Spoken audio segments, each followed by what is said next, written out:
ये बताइए अभी बहुत शॉर्ट में दादा, अभी इस वक्त बंगाल में क्या स्थिति है? चुनावों के लिहाज से कौन आगे, बीजेपी या टीएमसी? इस बार कांग्रेस की हालत थोड़ा बेहतर होगी। कांग्रेस सरकार बना रही है? सरकार नहीं, ये मैं कहने की जगह नहीं हूं जी। लेकिन जो जीरो से शुरू किए थे, फिर भी हमारे एक है अभी, हम उससे बहुत आगे निकलेंगे। सरकार किसकी बनेगी? सरकार इधर बीजेपी और टीएमसी की बनेगी। बीजेपी टक्कर में है? हमसे तो आगे है बीजेपी।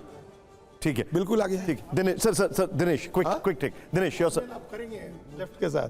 हाँ, लेफ्ट के साथ अलायंस होगा? ये ऐसी तय करेंगे ना हमारे पार्टी की, ऑल इंडिया पार्टी। जी सर। दिनेश बड़ी आसानी से खुद को प्रे और विक्टिम बता देते हैं कि हमारा शिकार हमारे लोगों का ममता बनर्जी कर रही थी या भारतीय जनता पार्टी यहाँ आपके नेताओं का शिकार। आप इतने आसान शिकार कैसे बन जाते हैं? इतने आसान शिकार आप तो नहीं बने, दूसरे नेता कैसे बन गए? मैं तो नहीं बनी।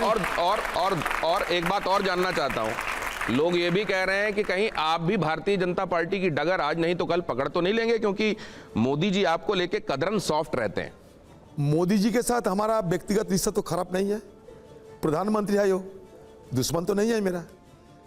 जब हमारे विचार के मसला आते हैं, हमारे नीति के मसला आते हैं, तब मैं मोदी जी की विरोध करता हूं। यार खुलेआम करते हैं, ऐसा नहीं चुप्पी साधे नहीं, लेकिन व्यक्तिगत रूप से एक बार नहीं कई बार मोदी जी के सामने गए, क्योंकि मैं अपोजिशन पार्टी के लीडर थे।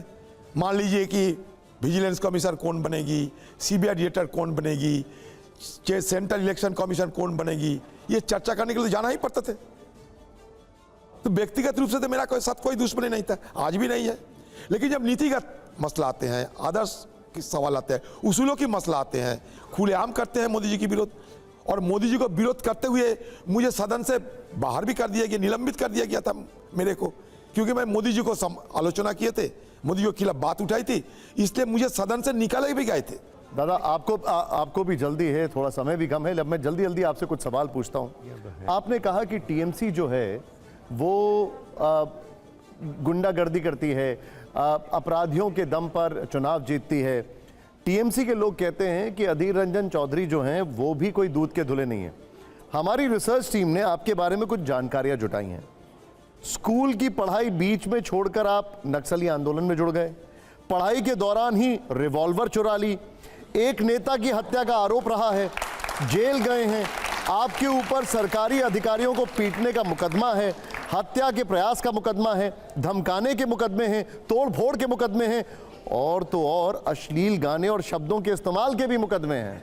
अच्छा, आप सारे हम बच्चों को ये कह रहे हैं कि बंगाल में सत्तारूढ़ पार्टी की विरोध करना और सत्तारूढ़ पार्टी के दुश्मन बनना बराबर है, यही दुर्भाग्य की बात है। और मैं जरूर नक्सलपंथी राजनीति जब करना शुरू किए थे तो मैं 9 या 10 क्लास की छात्र थी, तो नक्सलपंथी राजनीति करना कोई गुंडागर्दी तो नहीं था मेरी सोच में, क्योंकि नक्सलपंथी एक आदर्श के तहत नक्सलपंथी पार्टी बने थे। गरीबों की मदद करो, गरीबों की साथ रहो, गरीबों की अपने हक छीनने का कोशिश करो, गरीबों की अपने अधिकार दिया करो, यही नक्सलपंथियों की उस समय के नारा था। मैं बच्चे थे, मुझे लगा ठीक है मैं भी कुछ करे, ये नक्सलपंथी हो गया। इसके लिए जेल जाने पड़ी, 6 साल जेल में मैं 6 साल रहा जेल में। तो ये तो एक आदर्श की चलते, इसको आप गुंडागर्दी कहोगे तो गुंडागर्दी, और इसके आप ये कहोगे कि भाई रिवॉल्वर चुरा लेना कहां से आदर्श है? रेवोल्यूशनरी पार्टी के साथ शामिल हुई तो रेवोल्यूशनरी पार्टी के साथ शामिल हुई। दादा रिवॉल्वर चुरा लेना कहां से आदर्श है? रिवॉल्वर किसी को नहीं चुराया, मैं छिनता किया था, जमींदारों की बंदूक छीना था। ठीक है, जमींदारों की बंदूक छीना था, ये रेवोल्यूशन करने के लिए, क्रांति करने के लिए। जमींदारों की घर पे घुसकर बंदूक छिनाकर किसानों के साथ, मजदूरों के साथ एक साथ लड़ने की सपने लेकर जमीन में उतरे। ठीक है, इसको आप कहेंगे बंदूक चुराते हैं तो चोर हूं, इसको आप कहेंगे कि मैं डकात हूं तो डकायत हूं, जो भी आपकी मर्जी करनी है। ठीक है, लेकिन दादा लोग ये कहते हैं, आपके ऊपर एक आरोप है कि आप गुस्सैल तो हैं ही, लेकिन आपको भूलने की भी बड़ी प्रॉब्लम है, आप भुलक्कड़ भी बहुत बड़े हैं। क्या ये है? हो सकता है, ध्यान की आप लोगों के नाम कमोबेश भूल जाते हैं ना, ध्यान की कमो बेस्त होते हैं, कहीं अटेंशन ज़्यादा रहते, कहीं अटेंशन कम, ध्यान की कमो बेस्त होते हैं लोगों को। दादा आप लोगों के नाम भूल जाते हैं, कब मिले थे ये भूल जाते हैं। एक बार तो आपकी पत्नी दुबई में आपका इंतजार कर रही थी, आप दुबई जाना ही भूल गए।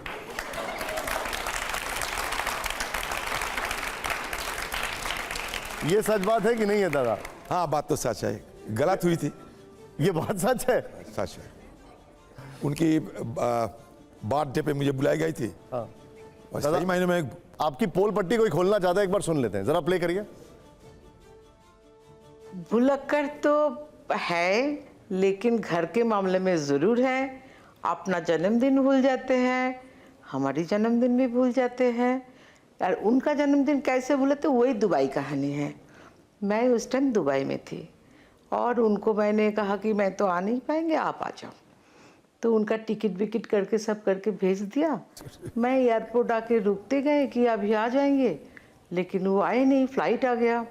तब फ़ोन किया, पता चला कि उन्होंने अपने दरबार में मुर्शिदाबाद में बहरमपुर में बैठे हैं।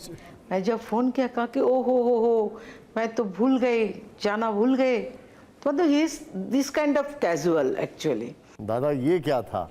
ये तो पूरी पोल पट्टी खोल दी गई आपकी। नहीं, जो हुआ तो सही है। आप बोल रहे हुआ तो सही है। ना, जो हुआ तो हुआ, क्या करे,